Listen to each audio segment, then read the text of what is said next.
guys today. So I don't know if you guys remember, but about a month ago, Miss Molly and Charlotte, we worked on an experiment called Holy Moldy.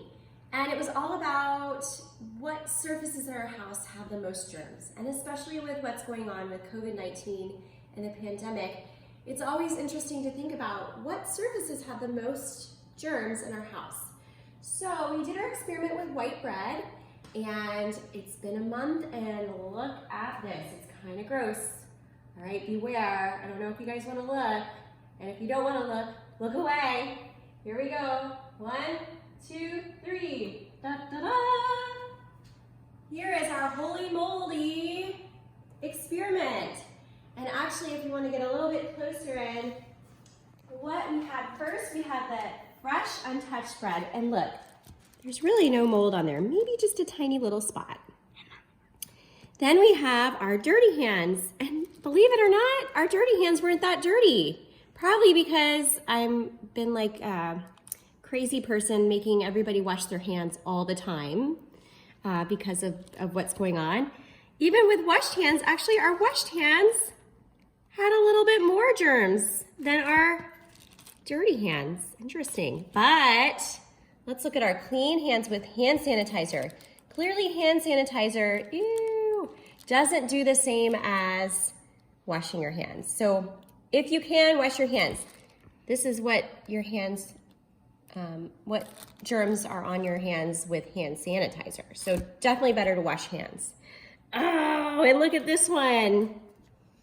We can zoom in on this. This is the toilet. That's pretty dirty. It means Miss Molly probably needs to clean our toilets a little bit more. Yep. And then our computer keys, which our hypothesis, Charlotte and I's hypothesis was that Papa's computer keys would be the worst. And actually, they're not as bad as the toilet. And this one was probably one of our worst ones. Charlotte's phone. Look how gross. It made like a circular type of mold. I don't know what that is. I'll have to look that up.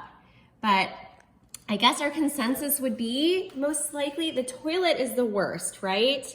So it shows that probably we need to clean our toilet. And that's not a huge surprise, but the big surprise is, believe it or not, the day that we did this, we had just washed Charlotte's phone.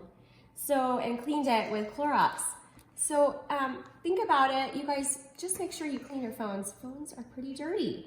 So our conclusion for our science experiment is that our phones and our toilets are definitely the dirtiest. All right. So thank you guys. And hopefully we'll see you again. Now you know. And I would love it if you guys would send me photos of some of your Holy Moldy experiments. Do it at home. See what parts of your house are the dirtiest. Next one I wanted to do was our remote control, because I thought, you know what, remote controls probably are pretty dirty in our house. So don't forget to clean your surfaces, be safe, stay healthy, and now finally we can throw this away. Bye guys.